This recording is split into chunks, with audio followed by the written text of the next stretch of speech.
Good afternoon, and welcome to the Markets One session of the ESIG 2020 Meteorology and Market Design for Grid Services workshop, being held online on Tuesdays and Thursdays during the month of June. I'm Charlie Smith, the Executive Director of ESIG, and I'll provide a few brief opening remarks.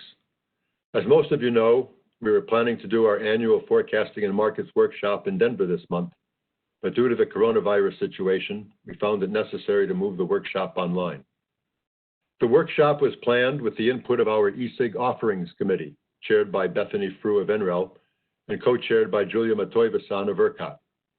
The committee consists of the chairs of our 6 working groups and several of our board members. We have a great set of volunteers who make ESIG what it is, and we encourage you to become members and get involved if you're not already. Regarding logistics, I would ask you to note that the webinar will be an hour long. We'll have 3 individual presentations, and we'll hold the questions for a 15-minute Q&A session after the last speaker. So please keep the questions coming during the presentations. We'll address them at the end. And recognizing the limitations of a webinar with typically a few hundred people on the lines will be muted. So we ask you to use the question box in the lower right-hand corner of your screen. So today we're hosting the Markets One session, Grid Services Under Uncertainty, chaired by Bethany Frew of NREL, with Rob Gramlich of Grid Strategies serving as the co-chair. Bethany, as I mentioned, is the chair of our ESIG Offerings Committee and a member of our board of directors. Rob is the founder and president of Grid Strategies, a consulting firm doing economic policy analysis for clients on electric transmission and power markets. Rob is also a member of our ESIG Advisory Board. Bethany will manage the session logistics, and Rob will handle the Q&A. I've known Bethany and Rob and worked with them for quite a while and consider them both good friends. Bethany and Rob, we appreciate having you here, and I'll now turn it over to you, Bethany. Great, thanks, Charlie. I'm excited about this session, and thank you all for joining. We have a great set of speakers who will be talking about this theme of grid services under uncertainty. We're going to kick things off with Jacob Mays. Then we're going to go to Steve Beuning and then finish up with Henry Lee. And I'll provide introductions for each of them just before they start. So while Jacob's getting set up here, he's an incoming assistant professor in the School of Civil and Environmental Engineering at Cornell University. His research focuses on applications of stochastic optimization and statistical learning in energy systems.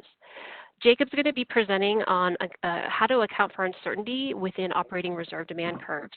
And as many of you might know, operating reserve demand curves, or ORDCs, have been used for years in ERCOT and have been pretty widely debated more recently with proposals like that in PJM. And this all falls within the broader conversation about price formation and how to get prices right. So a really timely topic, and Jacob, I'll turn it over to you. Thanks, Bethany, for that introduction. As Bethany said, I'm going to be talking about operating reserve demand curves, and these have been in the news recently. So there's a proposal in PJM that just got approval, I think, last week. And I picked out this headline that says, PJM's price formation proposal won backing from generators, but Maryland regulators and the market monitor asked FERC to reject it, saying it would add billions in costs for negligible benefit. And I chose that headline because it really illustrates the situation we're in now, where current ORDCs are somewhat under-theorized, and so I don't think there's a shared understanding of why they might be useful or how to construct them. So what ORDC proposals do is alter the demand for reserves above some minimum quantity that's mandated on the system. So historically, what systems would do is have some mandated quantity of reserves, and then most of the markets employ some penalty factor that is applied if the system falls below that quantity of reserves. So what these new proposals tend to do is introduce a sloped demand curve for operating reserves and say that there is some additional reliability value to holding reserves beyond the mandated quantity. And then the question becomes, how do you determine the shape of that curve? In other words, how do you value the additional contributions made by holding additional reserves? So I want to try to convince you of three things today. The first is that the current deterministic models that we use for unit commitment and economic dispatch probably lead to inefficient pricing. The second is that the goal of ORDCs, or sloped ORDCs, should be to approximate the outcomes that we would expect in efficient stochastic markets. And then third, that if ORDC efforts are successful, uplift payments and enhanced pricing schemes like convex hull, ELMP, fast start schemes that have been introduced to the various markets to address non-convexity should be revisited. So I'll start with an idealized stochastic system to set the baseline that way. So in this system, we start off by solving a stochastic unit commitment problem. Then we find out the realization of the uncertainty in the system, and then we move to the dispatch and pricing. We're going to use this example system. It's very simple. We have a known demand of 200 megawatts. It's a single period and a single node, so no network effects. And we have the following generators. So we have a wind resource that is uncertain and is uniformly distributed between 0 and 100 megawatts. We then have what I'm calling generator 0, which can operate completely flexibly between 0 and 120 megawatts at a cost of $50 a megawatt hour. And then we have 100 block-loaded units that are arranged in order of their no-load cost. So if we decide to turn on one of these units, we incur a cost no matter and then it ends up producing exactly 1 megawatt when it's turned on. So these are arranged in order. So generator 1 has a cost of 51, generator 2 has a cost of 52, et cetera, all the way up to 150. Additionally, we need to maintain reserves of 20 minus epsilon, and then we have some recourse action available to us for a penalty cost of $950 a megawatt hour if we fall below that level of reserves. So in a stochastic unit commitment problem, what we're trying to do is determine the commitment status of all the thermal generators, keeping in mind the expected surplus that we're going to get from running the system, given the uncertainty in the wind.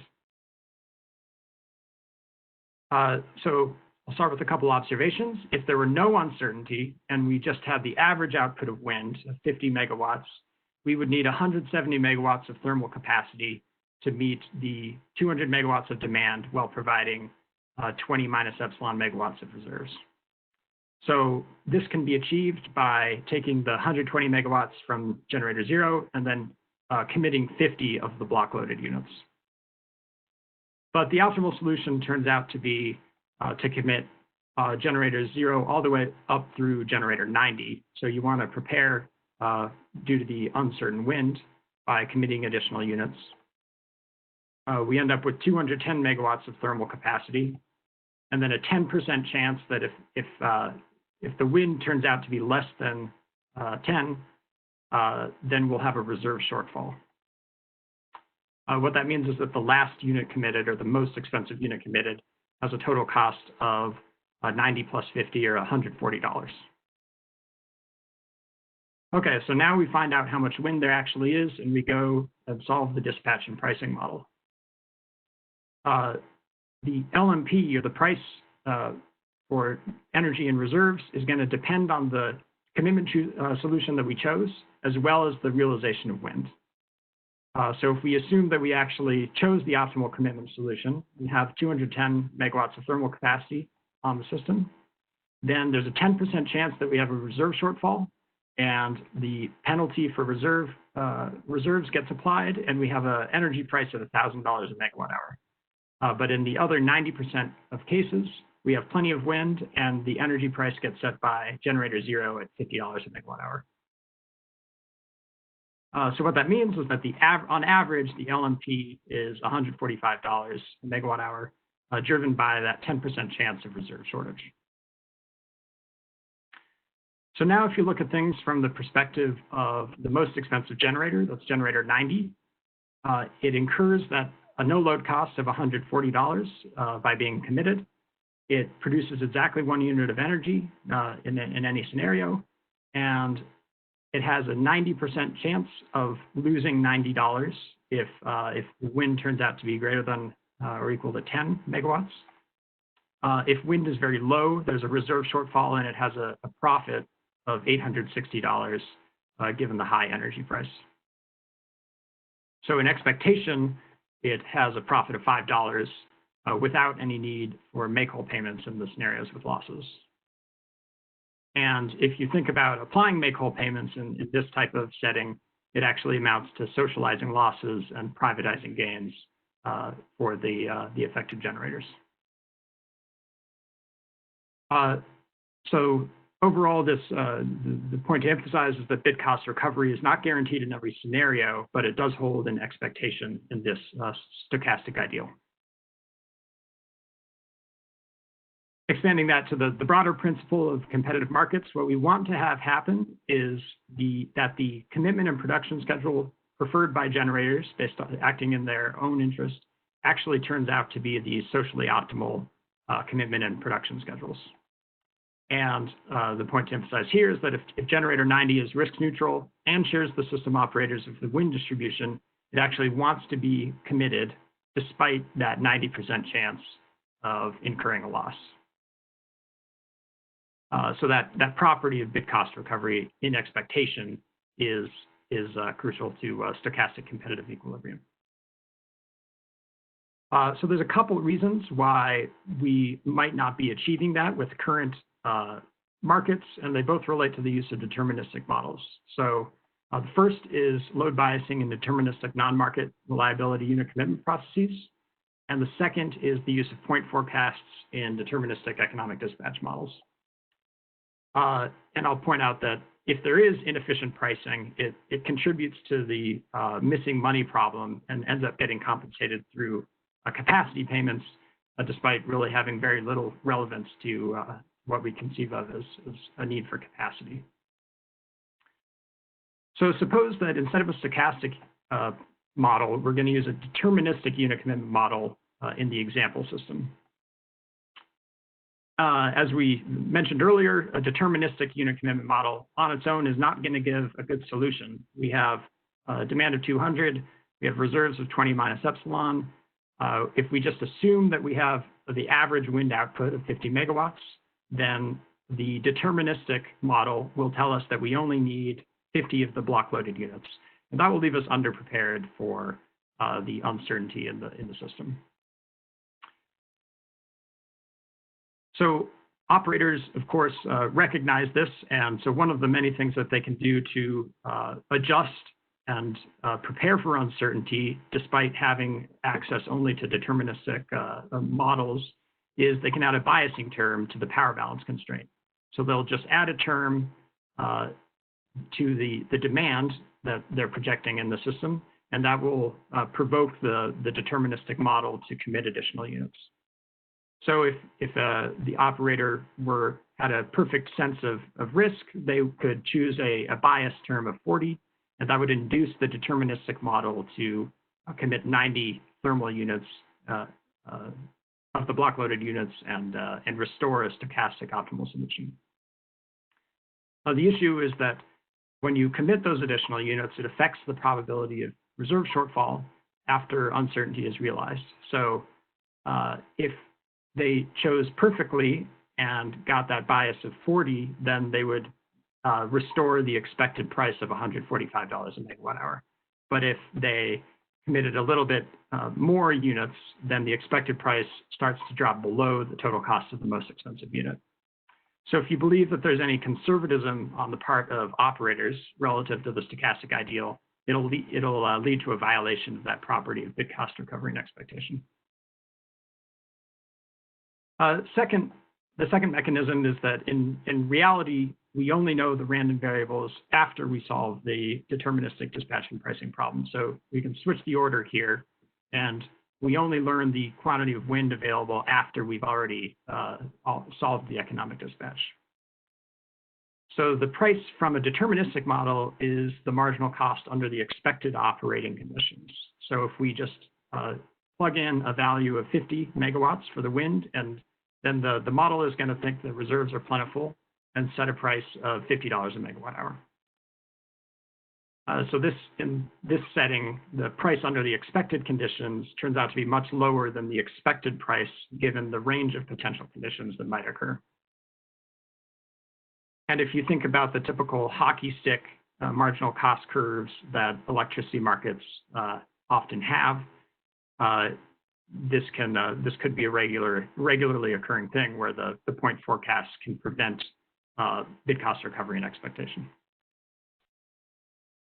So now we return to the question of how are we going to determine the shape of the ORDC curve, and the proposal here is, well, if we have an ideal stochastic model, we know that if we are comparing against our expected wind output of 50 megawatts, then the ideal model is telling us we need to hold an extra 40 megawatts of reserves beyond the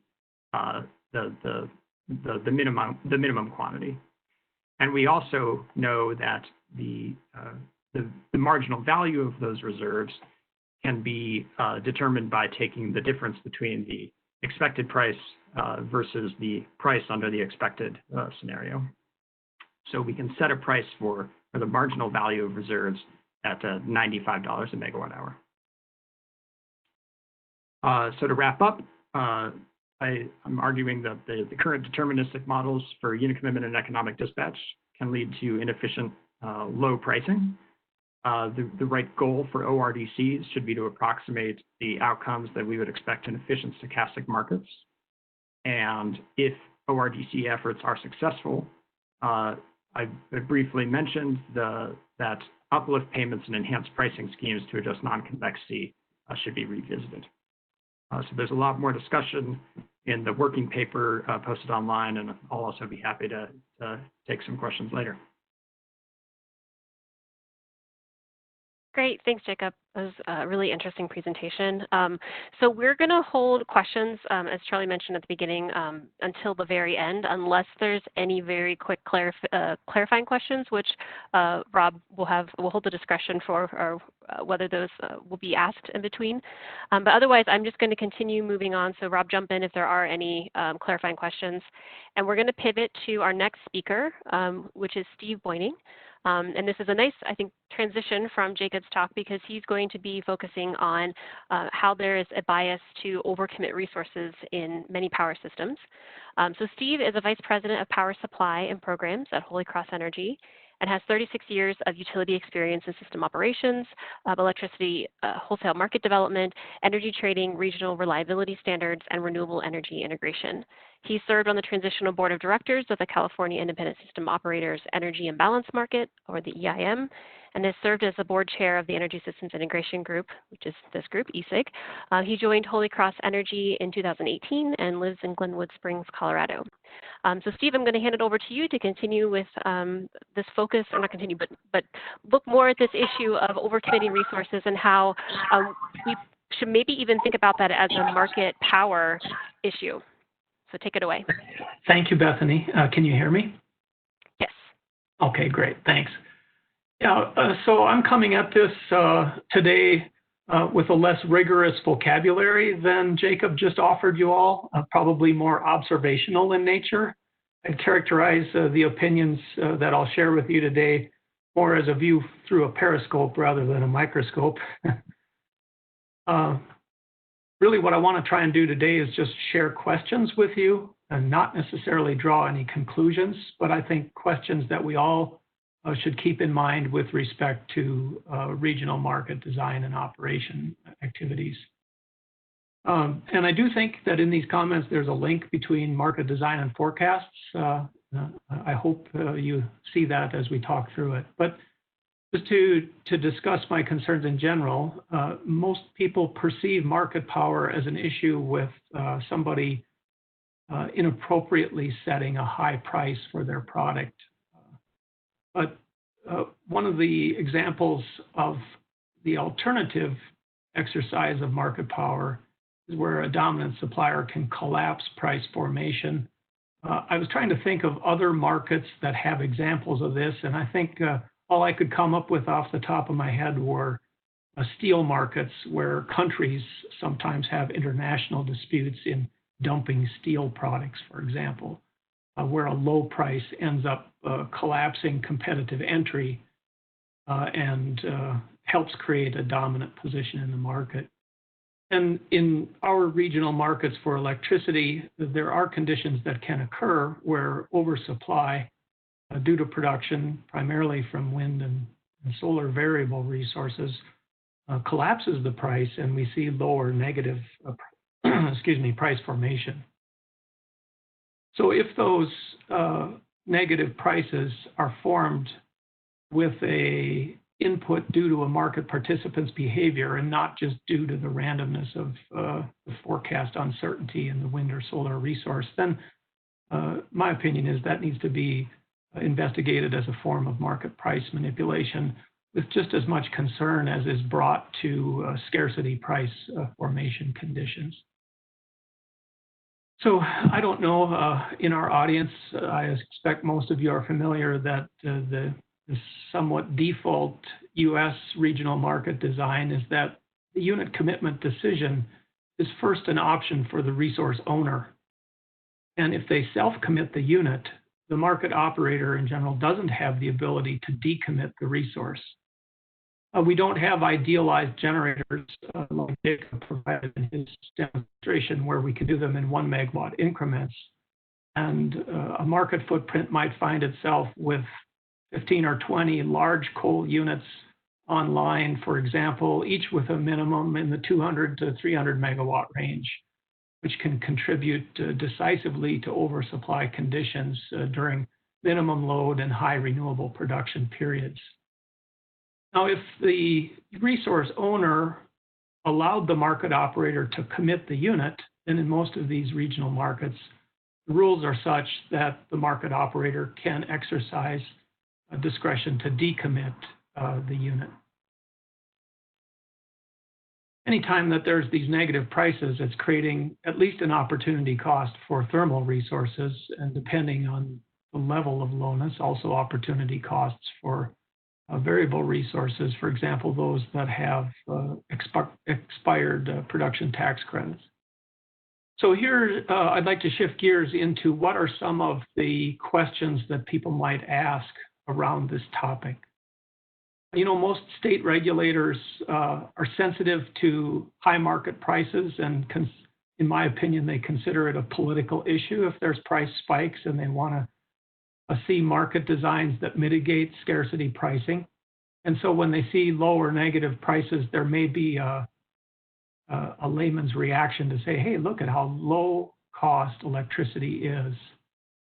But one of the devils in the details is how do incumbent utilities pass through their fuel costs to their electric customers?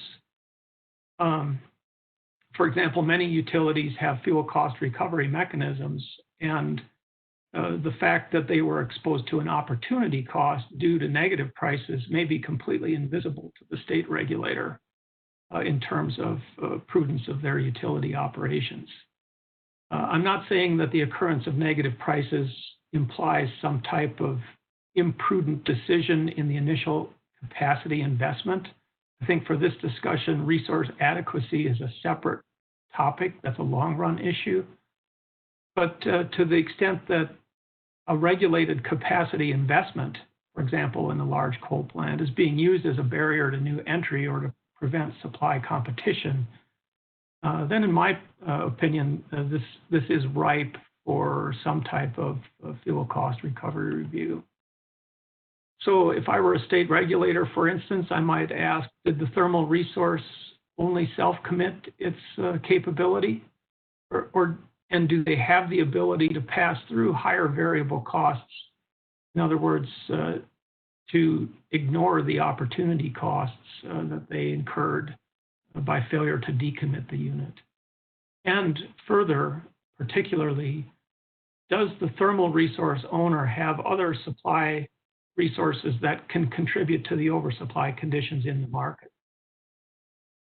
So that's some thinking about the state regulatory questions. And at the federal or regional market monitor level, what might the correlations be between negative market price occurrence and the level of self-committed resources in the market?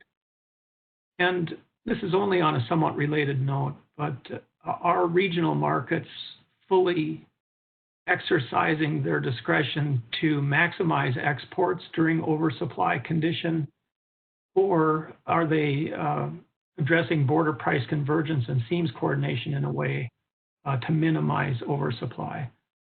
So those two are kind of corollary issues as well. Recognizing, of course, you could have oversupply conditions occur just due to the uncertainty of your variable resources. And there is this human factor that biases against risk. And I think the human perception might be, hey, I'd rather have a negative price than scarcity conditions that could risk regional reliability. And further, there's a human factor in recrimination. You know, if there's headlines due to scarcity, that tends to get media reported, but if there's oversupply, there may be less oversight exercised in those conditions. Nobody gets rewarded for taking risks in the utility industry, at least at the regulated utility level. And so the market operator may want to exercise its discretion to bias towards oversupply as well, just to avoid any of those risk things from occurring. But I think a question where there's a tie-in to the forecasting community is, what type of forecast certainty should we have? What level of confidence do we need so that we can avoid institutional bias towards oversupply conditions? That would be nice. So also for regional market participants, some of the issues, you know, I've had the chance to sit through many of the stakeholder discussions during the era where these type of market rules were being established. And the prevailing resource owner argument was, well, I have to be able to commit my units because I'm exposed to market scarcity pricing. If the market operator decommits the unit, and then, for example, my coal plant might take 18 to 24 hours to restart, and during that whole period of time, I could be subject to high-priced market replacement power if my unit isn't available. But other regional markets have established hedging mechanisms for things like congestion costs, risks for market participants. And I have a question for regional market operators is, what would be the appetite for a decommitment hedge for long start resources that could be used to encourage resource owners to give the unit commitment discretion to the market operator in a way that holds them harmless at their offered resource costs for some period of time, a reasonable short period of time, until their unit startup could be expected to have been completed. Maybe something like this, if it were available, could change the environment so that the discretion of unit owners to self-commit could be reduced and help in that process address regional oversupply that occurs when there's excessive self-commitment going on. I wanted to point to an example in regional markets of good news in this regard. SPP's Winter 2020 State of the Market report did identify a favorable trend. There still is, in my opinion, a lot of self-commitment behavior going on, but the direction is appropriate, again, in my opinion, with the number of intervals of self-committed resources dropping. I don't know what these statistics are in other regional markets, but in the spirit of encouraging questions, you know, maybe some of you are interested in asking those questions. And then lastly, just to wrap up my comments, I wanted to share some concerns with the energy imbalance markets that are developing in the West. In spring of 2021, the SPP Western Energy Imbalance Service will begin operations. The Cal ISO EIM is already operating. Neither of these markets have consolidated balancing areas, and neither includes universal network transmission access. So that's one factor that contributes to inefficiency in market operation and potential local oversupply conditions. Also, these two markets seem to be quite limited in their seams coordination and market-to-market optimization details. Again, that's my impression as somebody observing from the sidelines.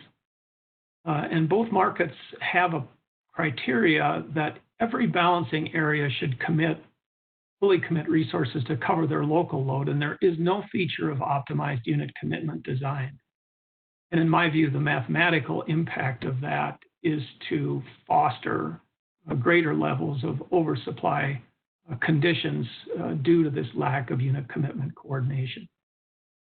So I will say that in the ISO EIM design, there is some flexibility with respect to unit commitment optimization on short start resources, but not, as I understand it, with long start resources.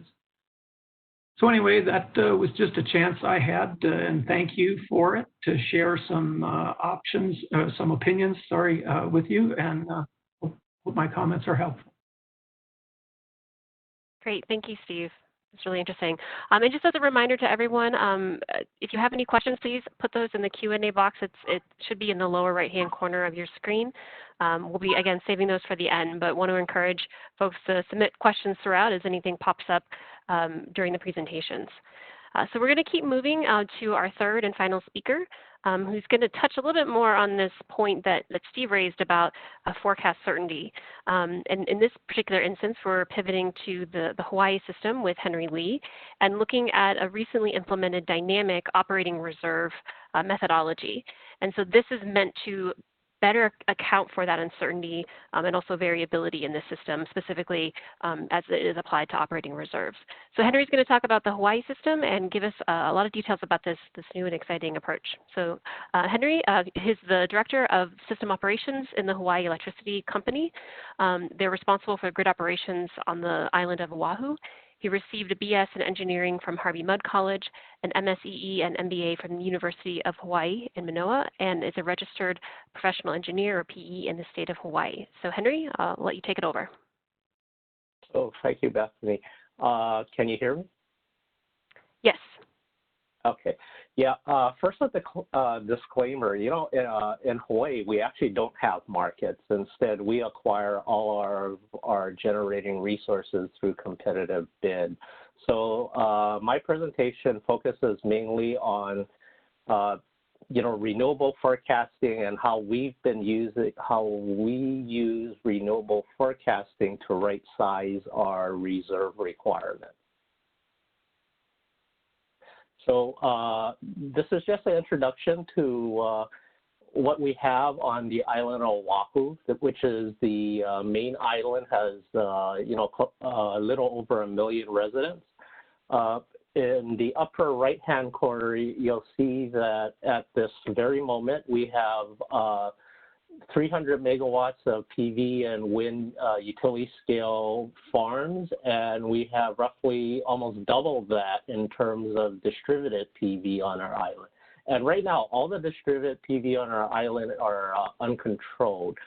So the total variable generation we have on our island is, as compared with our evening peak, which is around 1,200 megawatts, you can see is actually quite substantial.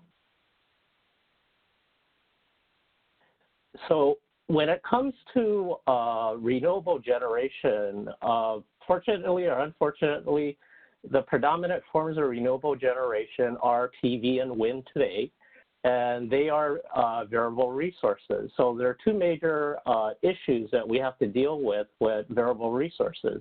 One is the uncertainty, because how much wind power or how much PV power you get really depends on when the sun shines and when the wind blows. And then even if you could forecast that perfectly, they're still variable because cloud cover, changes in wind speed, those things make that generation variable. So you still need resources to handle that variability. So, we've had older methods for determining our regulating reserve requirements in the past, but more recently we've been working with EPRI and just this February, we implemented their dynamic reserve method. Some of you might know Eric Ela. He was the principal investigator, and Eric said if I was going to mention his name, I should also mention there were many people involved in this effort. Anyway, so the EPRI method is a dynamic method, and anything dynamic has an important time component. So one thing that's different between the dynamic methods versus orthostatic methods is the consideration for time and time frame. But this dynamic method also looks at system conditions, such as, what is the system load doing? How is it ramping? Is it ramping up and down when the renewables are doing its thing? The dynamic method we applied here actually calculates both regulating reserves for us and also flexibility reserve. Of course, regulating reserves are the reserves you need to handle, the short-term variability you have on your system, and then the flexibility reserves are to handle the uncertainties that are involved with the renewable resources. The way the method is actually applied is through some software that we work with EPRI to develop. It is a confidence-based estimation method looking at, essentially you train it using historic load and renewable generation and other system conditions versus what was forecasted historically, and then in implementation, it's about using the current forecast for determining or estimating what your reserve requirements are. We get our renewable forecast from ULAWS. Some of you might be familiar with them. The forecast they provide us is essentially a probability of exceedance forecast. And the software that we apply for determining our reserve needs today is essentially EPRI's Dynador, which is the software that does the reserve determination calculation, and something called Festive, which is kind of like it's essentially a production costing software that we use for creating our schedule. It uses the reserve results from Dynador.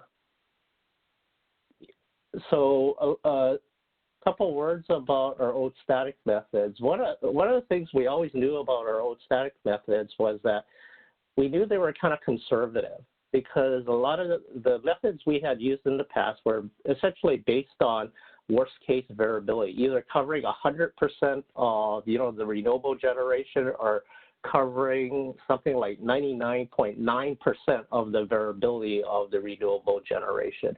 And these measures would be measured over a long period, like a year. So we would schedule reserves for any day based on the worst variability that might have happened like last year. So they are quite conservative. Part of the issue was that without good forecasting, you don't know when that worst variability is going to happen. So you have to be conservative in order to, keep your system stable. A couple other things is that these older methods don't take into account time or time frame or even the uncertainty. Essentially, the uncertainty was folded into the historic variability.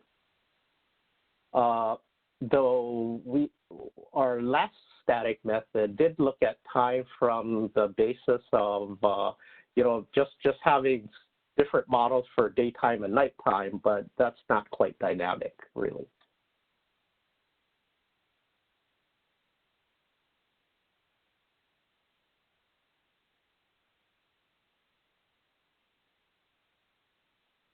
Oh, sorry, folks. Looks like my WebEx crashed.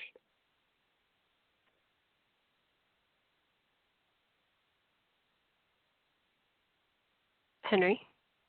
Yeah. We heard you finishing up the discussion on the old methods. That's where you cut out, in case that's helpful. Yeah, sorry, Bethany, my WebEx crashed. I can advance the slides for you, Henry, if you want. If you have the presentation on your screen, if you just want to tell me when to advance the slide. Okay. Let me see if I can get it back up.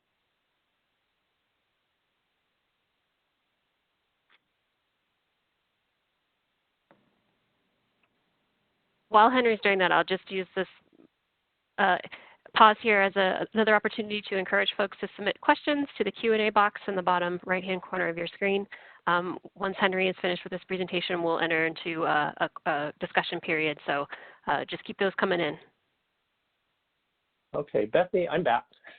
Okay. Perfect. So, thank you. anyway, keep going. When it comes to the dynamic reserves, when we talk about the time frame, this is what we're talking about. You know, essentially, what the Dynodor is doing is that it's trying to assess historically what the requirements were and forecast forward what these requirements are. And these requirements are essentially, what was the variability within the period you do your scheduling? What was the variability in between your scheduling periods? And over a longer period, what was the average uncertainty that you needed to deal with? Okay, and this is the result of, you know, using dynamic reserves. Essentially, the blue line is the dynamic reserve requirement for this one particular day, April 17th, and then compared with a couple of older static methods that we used to use. The gray curve you see on top, essentially our old method that where we try to cover 100% back in the older days when we didn't have really good forecasting. Then the orange curve is our more current static method that, you know, looked at worst case variability. So you can see from this method, it kind of assumes the same level of worst case variability throughout the day. By the way, our system is predominantly PV. That's why these curves look this way. But if you look at the dynamic reserve method, the blue line, you can see that there's a significant reduction in the required reserve capacity during the morning hours, simply because of the way PV works on Oahu, where essentially there's lots of clear skies in the morning, and then in the afternoon, what you have is the heat pushing the moisture into the air and cloud build up. And so you get more variability and more uncertainty as far as what happens. So what's the impact of actually changing or going to this dynamic reserve method? And sorry for all the curves. This is the impact. This is, again, April 17th. So I just wanted to ask you to focus on the red line. The red line is our old method, and the dark blue line is our system load. What the red line is showing is that if we were using our own method, we would need to add somewhere between 50 to 100 megawatts of additional capacity in the middle of the day based on our old static method. But if you look at the green and dark gray lines above that, those curves is what we're doing today. Essentially, it's a comparison between the total system resources and the total system needs. And you can see from there, the green line is always above the gray line in the middle of the day, indicating that based on the dynamic reserve method, we had enough reserve capacity. So we didn't need the additional 50 to 100 megawatts of capacity.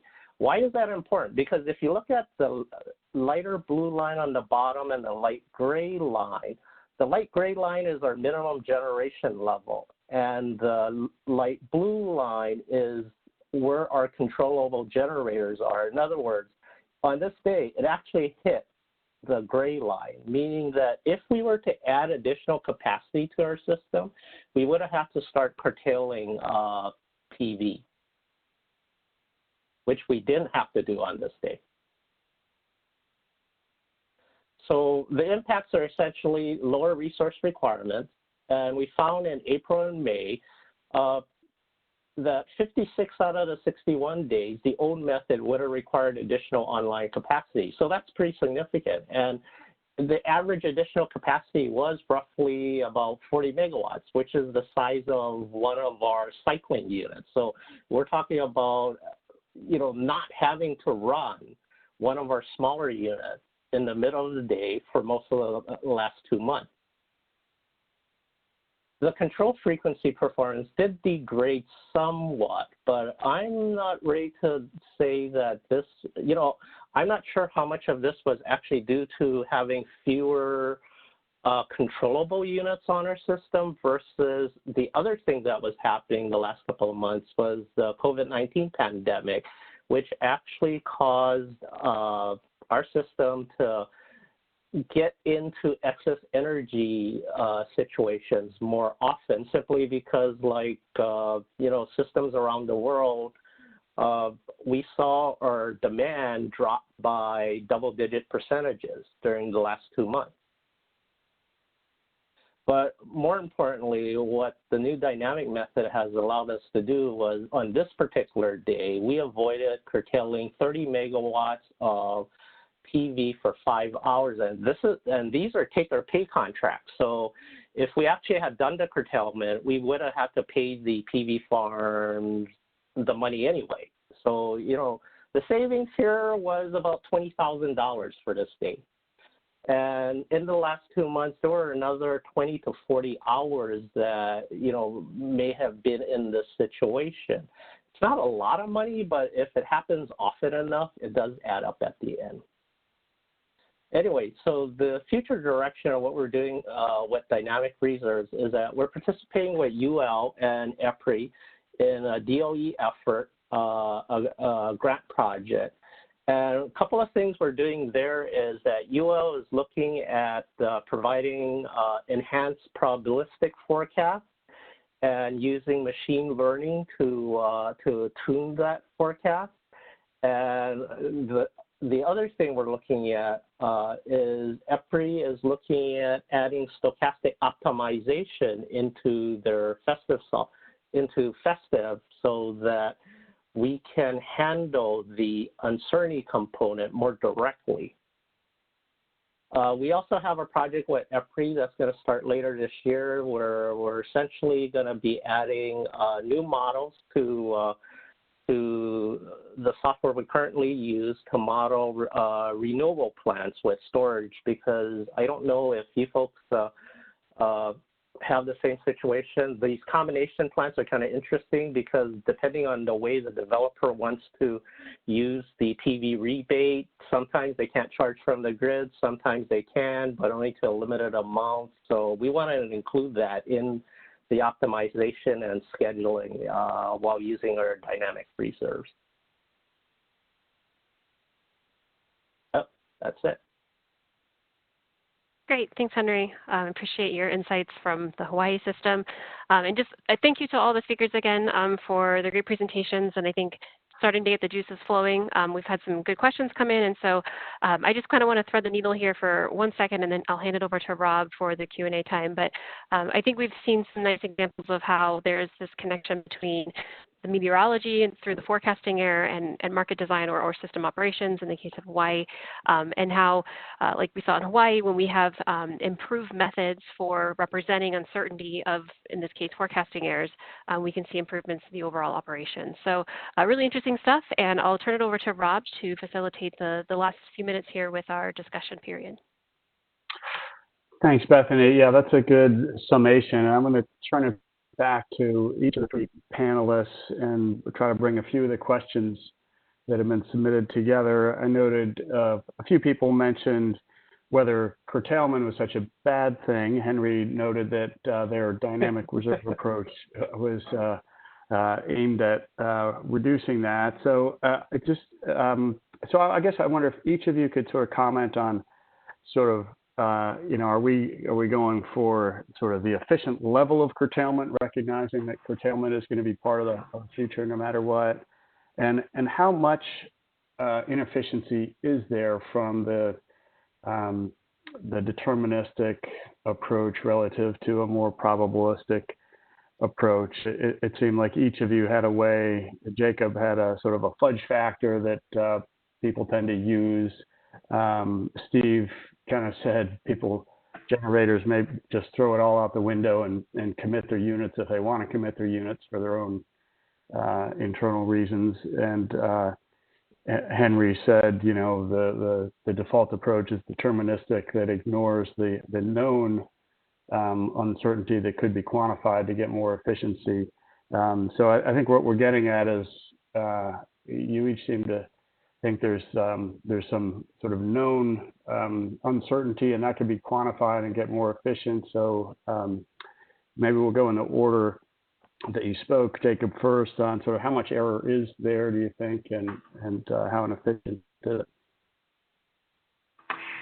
It's a good question, and I think one that's difficult to answer in a rigorous way. And I'll actually connect it back to the opening session of this workshop last week, which talked about are we doing too much optimization, or what's the appropriate level of optimization to be doing?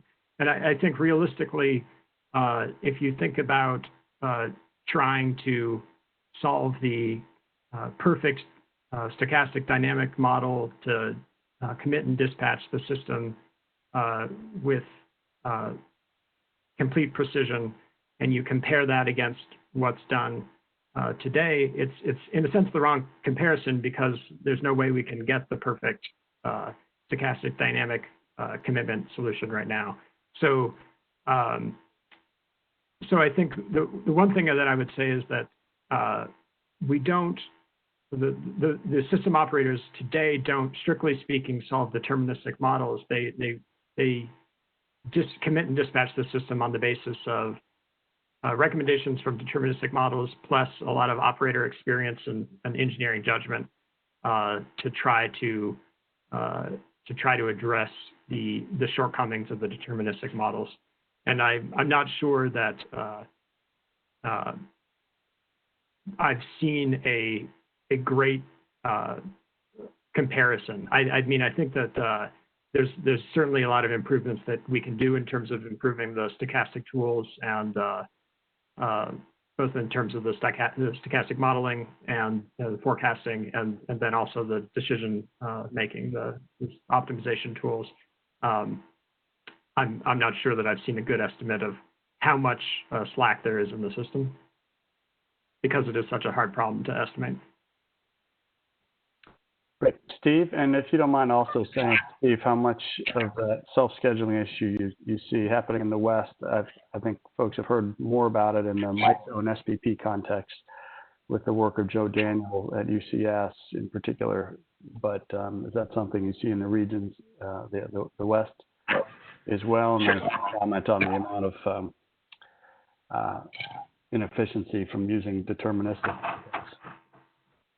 Thanks, Rob. Sure. Again, just my opinions, but in the West, where you still have a BA decision on unit commitment, that's not really a market optimization issue. There may be many local optimizations, but the net impact of that tends to contribute to oversupply, which takes us into economics of curtailments.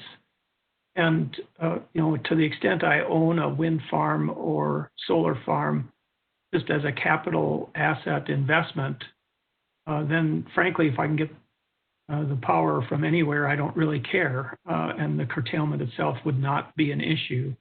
But we have things driven, for example, by production tax credit that have led us into a take-or-pay design on a lot of these resources that are in the market, which takes that lost tax opportunity and the prevailing contract structures on these renewable resources tends to take you into negative pricing instead of just zero.